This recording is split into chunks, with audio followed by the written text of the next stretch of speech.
O Prêmio Nobel da Paz deste ano foi para o Programa Alimentar Mundial das Nações Unidas, o que nos dá a oportunidade de refletir sobre os culpados pela fome.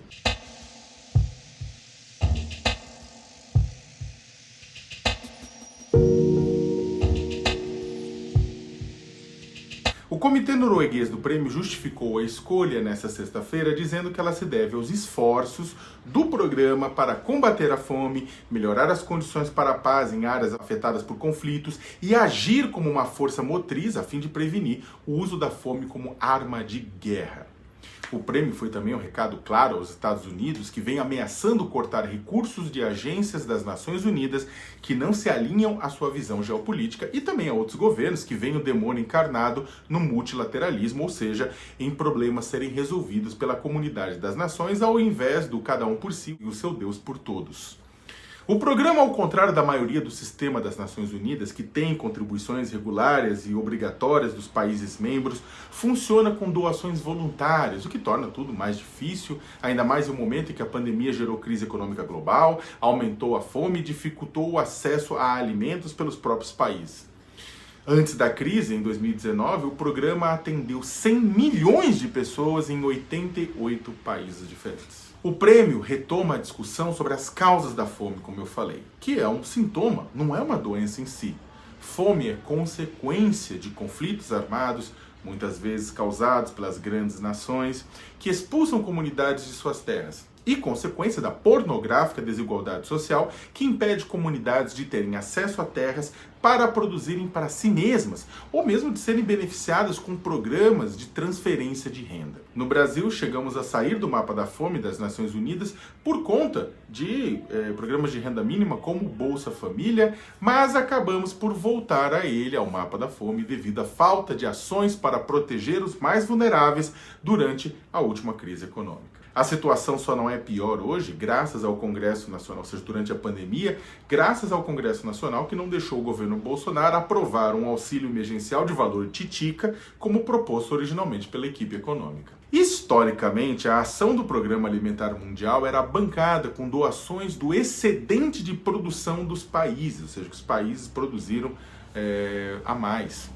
Há uma discussão hoje para que isso seja convertido em dinheiro, com todos os contras, desvios, corrupção, e prós, como a doação de alimentos in natura, quando em grande quantidade, pode quebrar a produção em alguns locais pobres, perpetuando a pobreza. Com isso, o Programa Alimentar Mundial está trabalhando para fortalecer o papel de apoiador da produção do local e na reconstrução da produção nos locais afetados por conflitos no longo prazo e, do outro lado, manter programas emergenciais no curto e médio prazos. Dar o peixe, ensinar e ajudar a voltar a pescar. Mas ele só pode fazer isso se Estados Unidos e outros grandes doadores começarem a passar mais grana e menos alimentos in natura. No Brasil, por mais que tenhamos programas de distribuição de renda, a fome continuará sendo uma realidade incômoda se não agirmos contra as causas do problema. Um exemplo é que crianças continuam indo para a cama com fome em comunidades Guarani e Kaiowá, no Mato Grosso do Sul.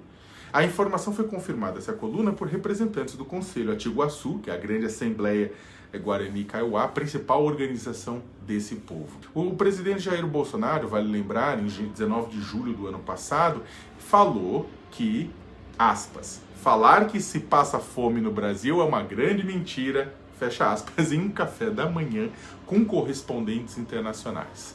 Aspas de novo, passa-se mal, não come-se bem, aí eu concordo, agora passar fome, não. De acordo com ele, aspas de novo, você não vê mesmo gente mesmo pobre pelas ruas com físico esquelético como a gente vê em alguns outros países do mundo. Fecha aspas.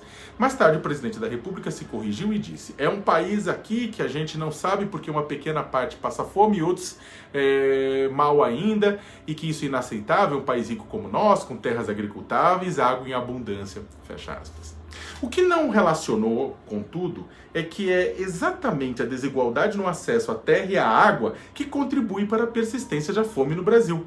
Um dos principais exemplos é a falta de demarcação de terras para a população indígena no Mato Grosso do Sul. Demarcação que o próprio presidente já disse que não vai fazer nem que a vaca espirre. Aspas, se nós tivéssemos terra e liberdade de buscar o sustento de nossa própria terra, a gente não dependeria de programas do governo. O principal problema é que a terra não está sendo demarcada e estamos sendo impedidos de plantar nas retomadas. Enquanto isso, a gente usufruindo das nossas terras, lucrando com as nossas terras, destruindo mata, destruindo rio, usando veneno para plantar soja. Explica uma das lideranças Guarani Kaiowá com a qual eu falei sobre a fome. O Prêmio Nobel entregue ao Programa Alimentar Mundial é uma boa oportunidade para refletir não sobre a fome, mas sobre suas causas e por que é tão difícil combatê-las. Para traduzir o que isso significa, nada como uma citação atribuída a um gigante, o saudoso Dom Helder Câmara, arcebispo de Olinda e Recife, que lutou contra a ditadura e esteve sempre presente do lado dos mais pobres. Aspas. Se falo dos famintos, todos me chamam de cristão, mas se falo das causas da fome, me chamam de comunista. Uau!